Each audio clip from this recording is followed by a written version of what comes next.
para sacar un comentario y después al estudio.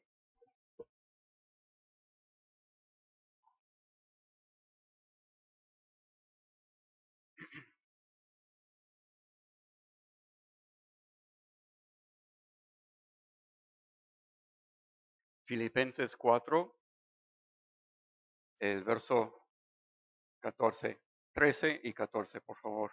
Todos juntos dice, todo lo puedo en Cristo que me fortalece.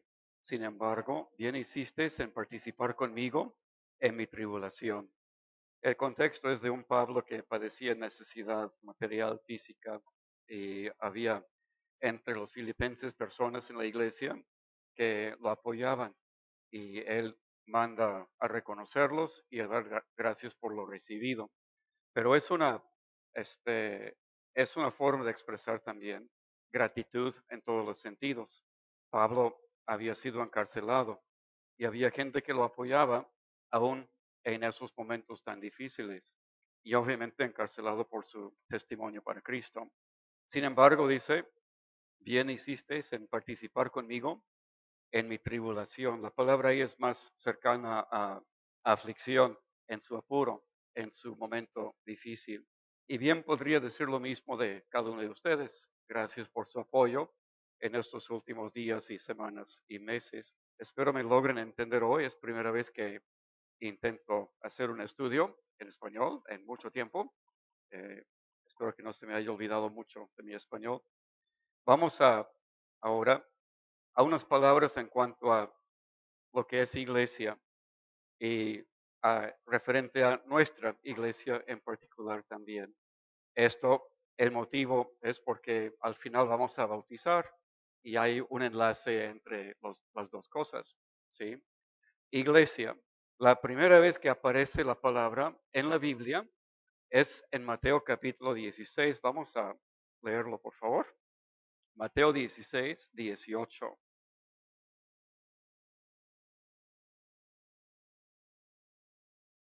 Me da mucho gozo que Jorge y Ale, Calandria y Valeria en estos mismos momentos están congregándose con Daryl, mi pastor, y la iglesia en, en Aurora, Indiana. Es muy cerca de Cincinnati, como a media hora, digamos, de la ciudad. Es donde se convergen tres estados, Kentucky, Indiana y Ohio. Y Cincinnati es como, ¿no? Eh, pero me da mucho gusto que puedan estar ahí con ellos y que los hayan recibido.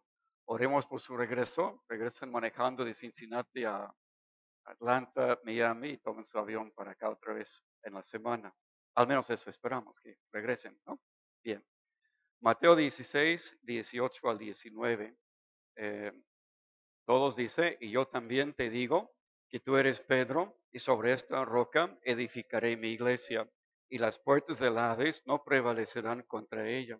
Y a ti te daré las llaves del reino de los cielos, y todo lo que atares en la tierra será atado en los cielos, y todo lo que desatares en la tierra será desatado en los cielos. ¿Ok? Obviamente no es el momento de ampliar mucho este punto en cuanto a quién es Pedro y qué le está diciendo Jesús, pero sí cabe mencionar que en el texto griego es un juego de palabras, porque el nombre de Pedro es una palabra en griego que significa piedrita, y piedra del tamaño que agarras y tiras. Ujú. Tú eres Pedro, y sobre esta roca, tamaño de una montaña, edificaré mi iglesia. Y la promesa que le da en cuanto a lo que acuerden entre usted aquí en la tierra, pues va a ser honrado en el cielo. Se repite la promesa tal cual en capítulo 18, pero no a Pedro, sino a los 12 en general, o sea, parejo. Lo que ustedes hagan y concuerden como iglesia bajo mi dirección, el Señor en el cielo lo respetará y lo llevará a cabo. Eh, bien, la palabra iglesia significa una cosa tan sencilla. Pensamos hoy en día en iglesia y pensamos en catedral, inmueble, adornos, sillas, púlpito, cosas así. Pero nada que ver. La palabra iglesia significa simplemente convocatoria, asamblea, congregación el conjunto de creyentes en una ciudad, en un lugar en particular, donde tal rebaño se junta para estudiar la palabra y para acordar cómo van a trabajar juntos para alcanzar más personas para Jesús. La palabra bíblicamente tiene mayor sentido. Hay una aplicación que algunos quieren hacer como si fuera universal, pero aun cuando la iglesia esté reunida bajo Cristo en el cielo, aún se puede decir que no es una iglesia invisible, es una iglesia reunida en una localidad en el cielo alrededor de Jesucristo. Así que por ahí va el asunto. Además, no es mi momento, no es mi propósito hoy hablar de lo que Dios hizo a favor de su obra, a favor de los suyos a lo largo de los años, con el fin de que tú y yo tuviéramos este privilegio hoy de congregarnos y alabar el nombre de Jesús con el mismo ánimo y seguridad como si hubiéramos sido de los primeros discípulos. Ha sido una cadena sin rompimiento, el testimonio para Jesús en todo siglo. Es un mito histórico de que haya existido una religión primero y después los protestantes siglos después. El testimonio de Jesucristo vive desde que resucitó hasta la fecha. Lo que se vino a dar en la historia son cosas muy diferentes, interesantes, de algún modo, aprendemos de ellas, pero encontramos antigüedad de testimonio para Jesucristo desde el año 28, 29, cuando fue crucificado Jesús, y hasta el presente. Su testimonio no ha muerto. Las puertas del infierno no han prevalecido contra su testimonio, contra la iglesia. Qué privilegio es nuestro formar parte de algo así. Si te pregunto dónde vives, cómo es tu hogar, y si me contestas, pues yo soy de todo hogar, pues me sonaría un poco ilógico, ¿no? Cuentas con un hogar particular, es tuyo, ¿sí? Se supone que te hayas casado, has formado un hogar, tienen hijos, y va prosperando el hogar. Trabajamos para defender nuestro hogar en particular, eh, y somos fieles a ese hogar que se ha formado. Es el mismo sentido en que Dios nos coloca en su rebaño. En 1 Corintios 12, versículo 18, y realmente todo el capítulo 12 trata este punto, es muy hermoso cómo nos enseña la Biblia en cuanto a la relación plena, íntima, segura, positiva, placentera, que es la que debe de ser entre hijos de Dios en una casa particular, en un rebaño. 1 Corintios 12, 18. Todos dice, por favor. Mas ahora Dios ha colocado los miembros, cada uno de ellos, en el cuerpo como Él quiso. Y bien, el cuerpo es un cuerpo local particular. Mira, no lo apunté aquí, creo que es el verso 28, ¿no? 1 Corintios 12. Espérame. No, perdón, es el 27. El 27. Todos vosotros pues sois el cuerpo de Cristo y miembros cada uno en particular. ¿Cómo que Pablo no es parte de ese cuerpo? Ustedes son. Escribe a un grupo de creyentes, una iglesia en Corinto. Ustedes son el cuerpo de Cristo en Corinto. Cristo la cabeza. Ustedes funcionen, trabajen, cumplan, lleven a cabo. En Corinto hay mucha gente que necesita conocer a Cristo. Y así es como funciona esto también. El verbo y colocar, ese es fuerte igual, es muy particular. Una decisión mediante el Espíritu Santo que nos revela. O sea, Dios te salva, te conduce a una congregación, te debes de bautizar en agua en obediencia a Jesús, y Dios mediante su Espíritu te está colocando. Aquí está mi teléfono, lo quiero poner acá, ¿no? Aquí estabas tú y Dios te salva, eres parte de su familia y ahora te coloco acá. Ahí está tu rebaño. Es tan fuerte el verbo en ese versículo 18. Hermoso como Dios cuida de los suyos. Sabe que todos necesitamos rebaño, todos necesitamos pastor, Todos necesitamos la convivencia y el ánimo que debe de haber presente en todo momento en una iglesia suya. Sí, es un gran privilegio ser parte de todo esto. La misión de la iglesia, bien la sabemos. Podría citar aquí el final de Mateo, capítulo 28, de que debemos ir, vamos a buscar otro versículo, pero debemos ir y buscar a los que no conocen a Cristo, bautizarlos y enseñarles todo lo que Jesús nos ha enseñado a nosotros. Es la gran comisión, así se le dice, ¿ok? Pero en Efesios 3, versículo 10, Efesios 3:10,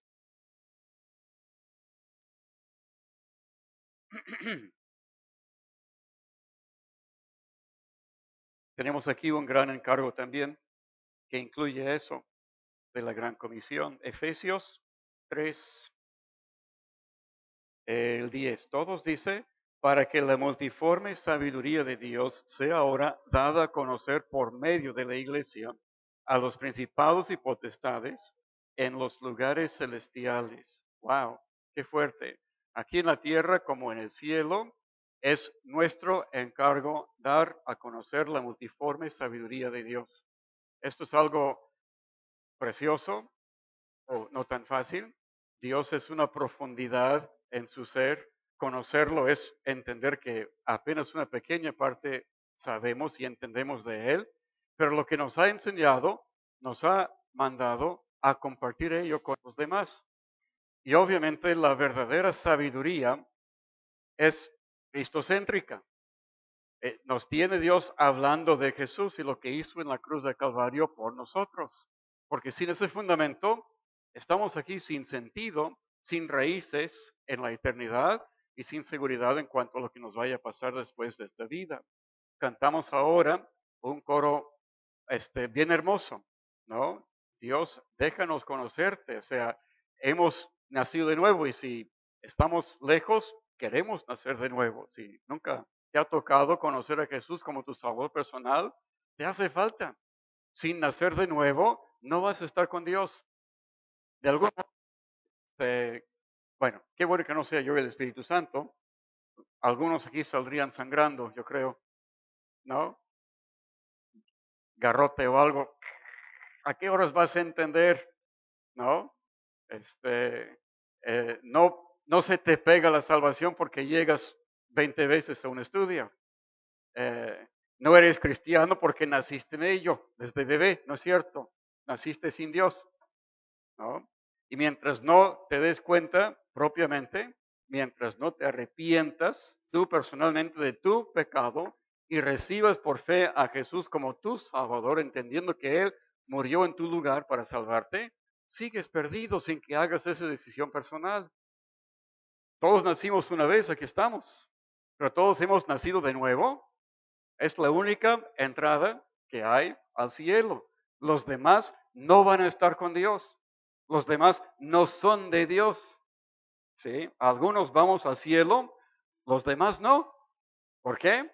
Porque en esta vida no nacieron de nuevo. O sea, ¿a qué horas o cómo podemos hacer que sea tan claramente entendido por todo el mundo? Dar a conocer la sabiduría de Dios comienza con que estemos compartiendo el mensaje de salvación en oídos de personas que no lo conozcan todavía. A eso nos dedicamos. Esa es nuestra meta, esta es nuestra misión diaria. Es lo primordial, lo fundamental. Todo el asunto de animarnos, de juntarnos, de aprender, de estudiar, de convivir y todo tiene el mismo destino. El fin de Dios no es que el rebaño esté contento. El fin de Dios es que el rebaño se reproduzca. Y eso lo hacemos compartiendo la palabra de Jesús con los que aún no son de Jesús. ¿Sí? Y toda nuestra capacitación va hacia eso. Si vamos a dar a conocer la sabiduría de Dios, no podemos hacerlo a menos que seamos cristocéntricos en nuestro habla y nuestro deseo de que la gente conozca a Dios mediante su evangelio. Bien, y de algún modo esto se vive. Quiero, vamos a Efesios 4:13, por favor. Efesios 4, versículo 13.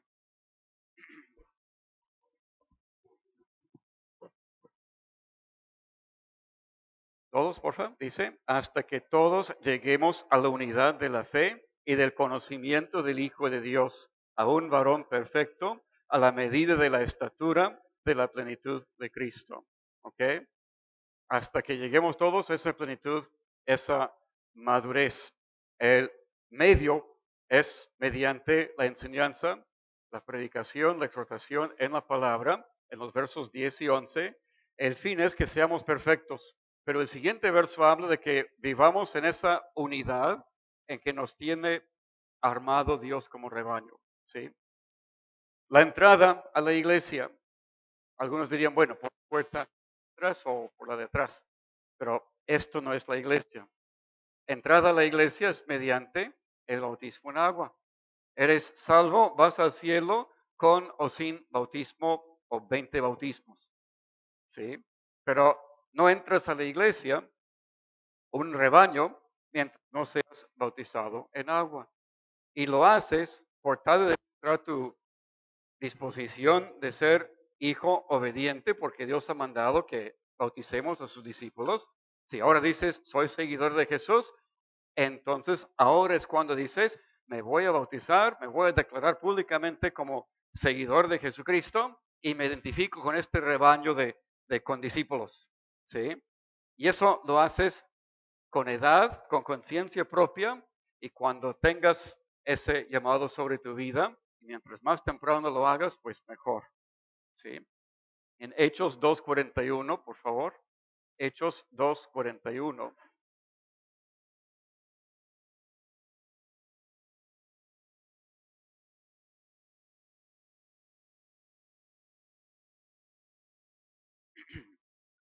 Día de Pentecostés, Pedro termina su gran sermón, se convierten miles a Cristo.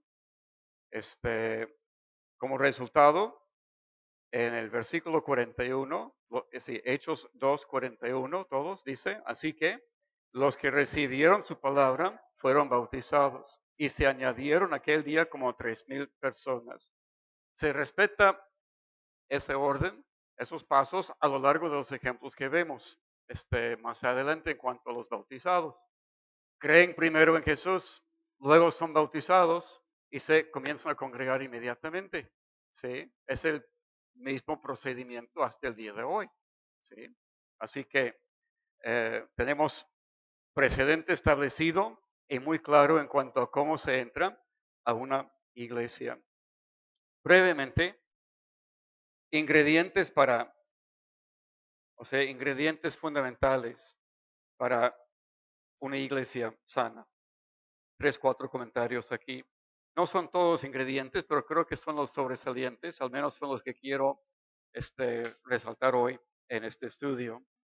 Yo creo que si tengo que decir cuáles son los ingredientes más importantes, y con una sola palabra comenzar, usaría la palabra sinceridad.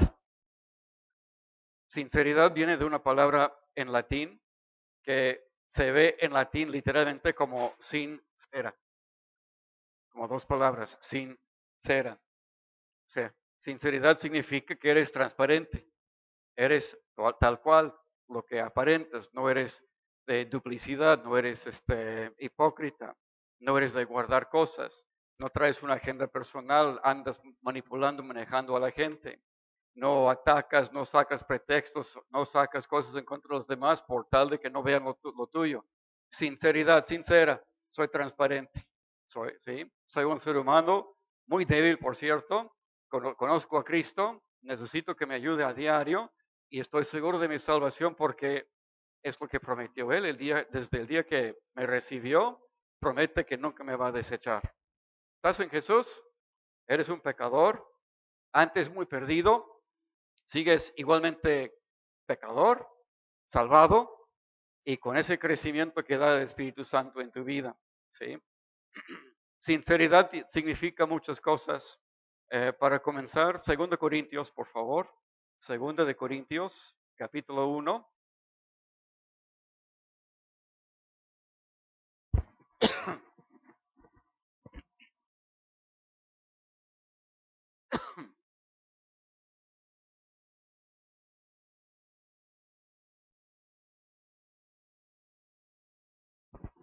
versículo 12, por favor. 1:12, 2 Corintios 1:12. Contexto, Pablo habla en los primeros versos de la consolación recibida en medio de una situación que, según él, peligraban sus vidas. Dios los salvó, tuvo misericordia en ese momento. Y luego aquí en el versículo 12 dice, porque nuestra gloria, todos, porque nuestra gloria es esta, el testimonio de nuestra conciencia, que con sencillez y sinceridad de Dios, no con sabiduría humana, sino con la gracia de Dios, nos hemos conducido en el mundo y mucho más con vosotros. Introduce un tema aquí que tardaríamos meses y tal vez valga la pena. Yo pondría título eh, o tema principal de esta carta como defensa personal de Pablo sobre su ministerio, porque en Corinto estaban atacando. Esta es la segunda carta. Y con la primera, en el transcurso de unos meses que pasaban, lo andaban criticando. Estaban ventilando cosas por ahí a sus espaldas y Pablo escribe y escribe en plan de defenderse y defender el ministerio que había llevado. Y por eso, con esas palabras tan claras, en el versículo 12, esto, porque nuestra gloria es esta, el testimonio de nuestra conciencia, que con sencillez y sinceridad de Dios, no con sabiduría humana, sino con la gracia de Dios, nos hemos conducido en el mundo y mucho más con vosotros. Sinceridad significa eso, va a la par con integridad, va a la par con el motivo sano, profundo, de que quiero hablar por Dios, pero no en lugar de Él, sino tal como quiere que hable. ¿Sí? Quiero representarlo como Él mismo, como si Él mismo estuviera presente. No quiero interferir en su proceso, salvar y edificar a todos los demás. Ser un vehículo, un canal a través del cual Dios puede trabajar. No quiero estorbar el proceso con mi propia carne. Pablo, con limpia conciencia, sabiendo que era hombre y débil, su gran afán, su gran deseo era seguir predicando con esa misma sinceridad y sencillez de corazón. Y por eso sentía el derecho de defenderse en aquel momento de aquellos que andaban en sus tonterías. ¿Sí? Bien, en capítulo 2, 2 Corintios, capítulo 2, versos 14 al 17, por favor.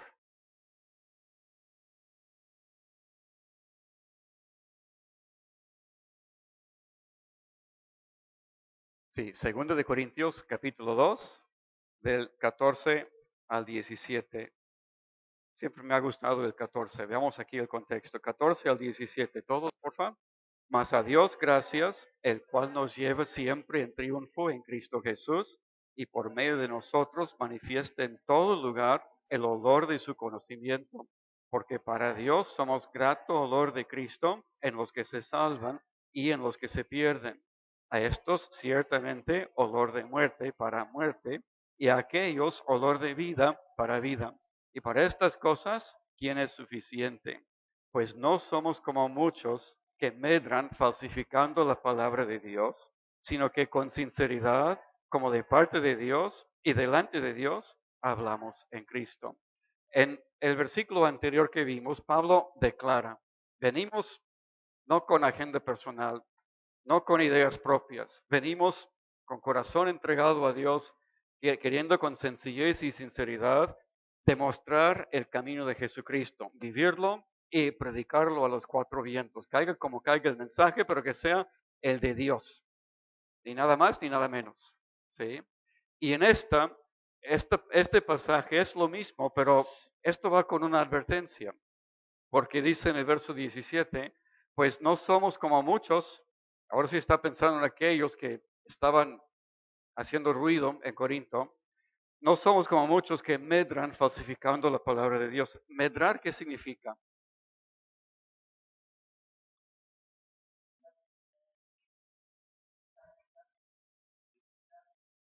¿Qué? ¿Qué más? ¿Medrar? Me daba curiosidad si era una palabra muy conocida o no. Hoy en día lo chequé en mi diccionario, regresé a mi diccionario, mi léxico en griego, y chequé en inglés igual, en chino no, porque no entiendo nada de chino, pero es una palabra que tiene que ser un poco más hacia eso de negociar, de enriquecerse, de eh, mejorar de fortuna, de progresar, pero en griego, tanto como en inglés, la palabra trae una connotación negativa. O sea, lucras con la palabra para ti.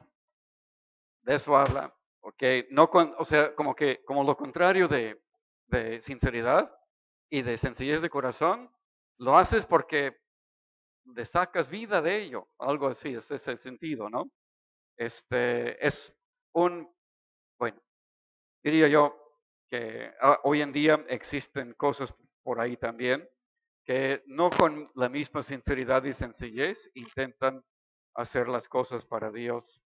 Eh, Me quedé pensando ayer en mis preparaciones que estilo e imagen es un muy buen concepto cuando se trata de una estética.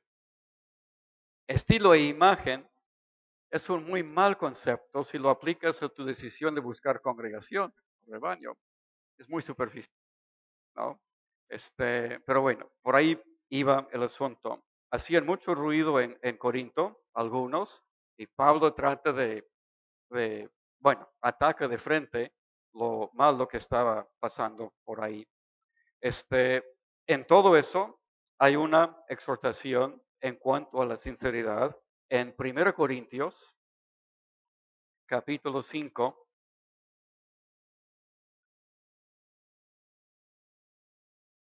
Somos mandados a celebrar y esta exhortación a vivir en un plano superior viene en un capítulo muy difícil, muy severo. Me llama la atención cómo viene.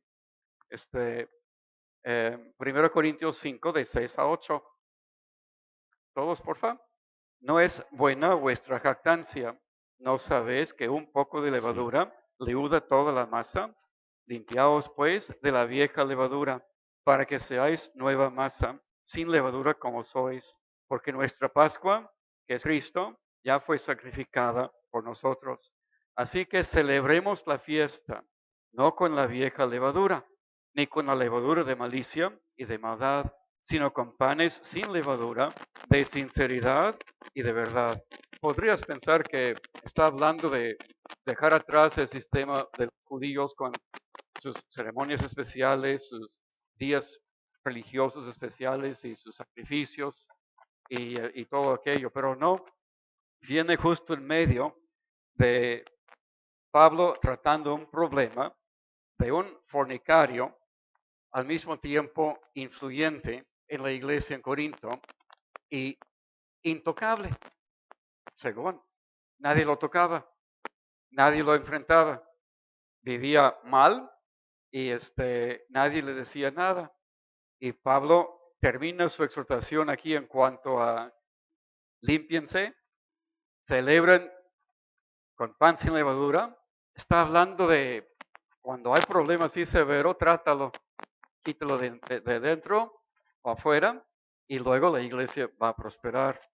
Lee con tiempo capítulo 5, no requiere mayor explicación, es muy fuerte, pero es como tratar asuntos que requieren disciplina en una congregación. Pero me llama la atención aquí que el motivo principal es no solamente que estemos limpios como rebaño, sino que nuestra celebración no tenga impedimento, que sea verdadero gozo, verdadera libertad en el espíritu, verdadera comunión alrededor de las riquezas de la palabra de Dios.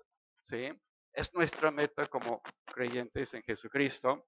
Y ese testimonio tan limpio y tan libertador, pues será contagioso. ¿Sí?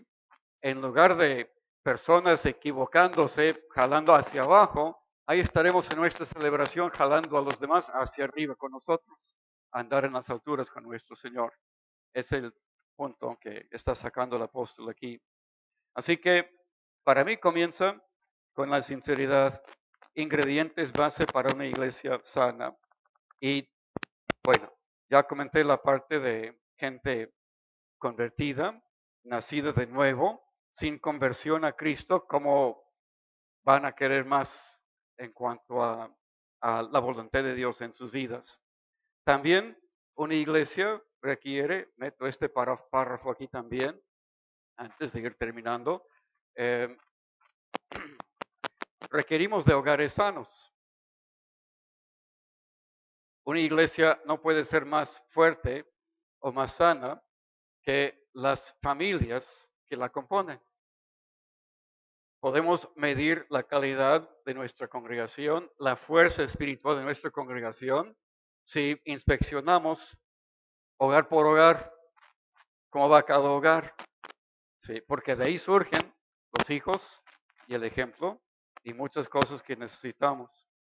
Un hogar sano requiere una pareja sana.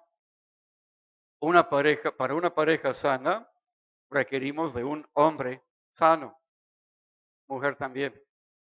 Pero bajo Dios, 1 Corintios 11, es Cristo. Bajo Cristo, el hombre. Bajo el hombre, la mujer. Y luego los hijos. Es orden de autoridad establecida. Ya saben, los que me conocen saben que el famoso machismo, soy enemigo de. Al mismo tiempo, hay en la Biblia orden establecido. Y cuando está invertido, se toman decisiones equivocadas, las cosas no fluyen como deben de ser y a lo largo hay cada vez menos prosperidad espiritual y más necesidad de poner las cosas en orden. Y luego se toman decisiones equivocadas, ¿no? Mientras Dios estableció que el hombre, como cabeza, no solamente esté incluido, sino que esté al timón y de rodillas, orando y buscando la dirección de Dios. Lo puse así en mis notas, aunque no se trata solamente de un hombre infiel, moralmente infiel, sino infiel en otros sentidos también, pero lo puse así. El infiel moral también es un infiel espiritual.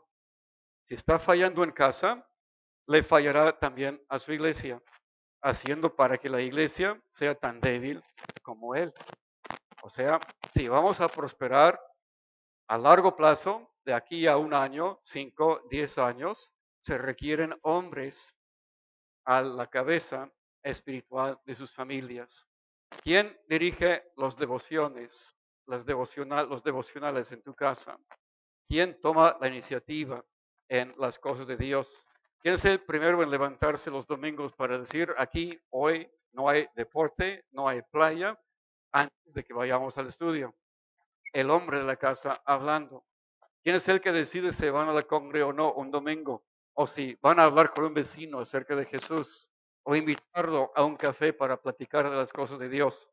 ¿Mm? Cuando invitas a tus amigos, ¿a qué los invitas? ¿De qué platicas? ¿Sí? Bueno, ahí se abre la puerta a mucho tipo de plática en cuanto al uso de nuestro tiempo y de nuestro testimonio. Si conocemos a Jesús, Dios nos ha dado la obligación de hablar por Él, de ser su embajador, ¿sí? De atraer a los demás a conocerlo. Bien, el que no asume su papel de líder espiritual en su casa, tampoco verá su responsabilidad en la iglesia. Y requerimos de hombres y mujeres, especialmente estoy dirigiendo la palabra a hombres, que sean los dirigentes espirituales, que sean los que tomen la iniciativa, que sean los primeros en abrir la Biblia y estudiarla, ¿no? Y ahora meto mi comercial. Los miércoles a las 8 en punto, en casa de los 8 de Julio Ochoa, hay un estudio en la palabra de Dios. Es para hombres. Es una serie de estudios bastante bíblicos, totalmente bíblicos, doctrina por doctrina. Vamos leyendo, vamos checando los pasajes. Si hay duda o pregunta, hay mucho intercambio de esas cosas en ese sentido, pero es un tiempo tan ameno, tan rico. Hombre, aquí presente hoy, ¿Cuántos aquí abren su Biblia entre semana por iniciativa propia y leen? ¿Cuántos aquí estudian la Biblia y pueden decir que si hay, pon tú que sacamos un examen al final del curso ahí y se lo pasamos a los papás, ¿qué sacarías en el examen? ¿Cuánto conoces de la Biblia? Y no solamente lectura, historias, para comenzar es bueno, pero doctrinalmente, ¿dónde estás? ¿Qué sabes de doctrina sana y doctrina falsa? ¿Qué sabes de tendencias correctas por una congregación y comportamientos equivocados para una congregación? Tú eres el líder de una casa, de un hogar. Tú eres el macizo en ese sentido, ¿no? Y si no estás casado todavía, piensa bien en el rol que te estás asumiendo delante de nuestro Señor. Tu Dios te lo requiere para bien de tu propio hogar. Tu iglesia requiere de un hombre en cada hogar que esté al timón de su casa en las cosas espirituales para comenzar. ¿Sí? Este, Así que ingredientes fundamentales por una iglesia por hoy pusimos que hayas nacido de nuevo. Si no has nacido de nuevo, si no eres de Jesús, no tienes por qué bautizarte. Porque es un testimonio, el bautismo, de que ya has abierto tu corazón a Jesucristo. Él te perdonó y te recibió como hijo suyo. ¿Sí? Y si no vive en ti, no tiene caso que te mojes en agua, como siempre decimos. Pecador sin Cristo en su corazón, el bautismo, ¿qué sucede? Pues entró al agua un pecador seco y salió un pecador mojado. No tiene ningún sentido. El bautismo es testimonio de que ya recibiste a Jesús en tu corazón. Bien, vamos concluyendo. Un pasaje más, por favor. En 2 Corintios capítulo 6.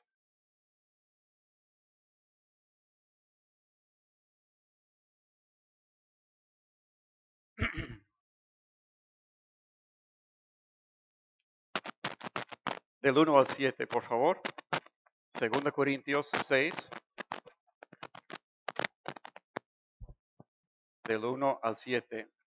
Todos, dice, así pues, nosotros como colaboradores suyos, os exhortamos también a que no recibáis en vano la gracia de Dios, porque dice, en tiempo aceptable te he oído, y en día de salvación te he socorrido. He aquí ahora el tiempo aceptable, he aquí ahora el día de salvación. No damos a nadie ninguna ocasión de tropiezo, para que nuestro ministerio no sea vituperado. Antes bien, nos recomendamos en todo como ministros de Dios, en mucha paciencia, en tribulaciones, en necesidades, en angustias, en azotes, en cárceles, en tumultos, en trabajos, en desvelos, en ayunos, en pureza, en ciencia, en longanimidad, en bondad, en el Espíritu Santo, en amor sincero, una palabra de verdad, en poder de Dios, con armas de justicia a diestra y a siniestra. Gracias. Hasta ahí. Al final del versículo 6, en bondad, en el Espíritu Santo y en amor sincero. El 4 dice, nos recomendamos en todo como ministros de Dios. Muchas experiencias a lo largo de nuestras vidas, pero en todo momento nuestro afán es que la gente, uno por uno, que cada quien vaya acercándose a Dios mediante Jesucristo y que descubra las riquezas de vida que Él ofrece eternamente y en el presente también. Que cada quien se dé cuenta que sin Cristo al timón, sin esa dirección positiva y clara en tu vida, seguirás a la deriva. Y sin nacer de nuevo, vas a morir. Y al morir, tu alma va al infierno. ¿Sí? Directo y al grano.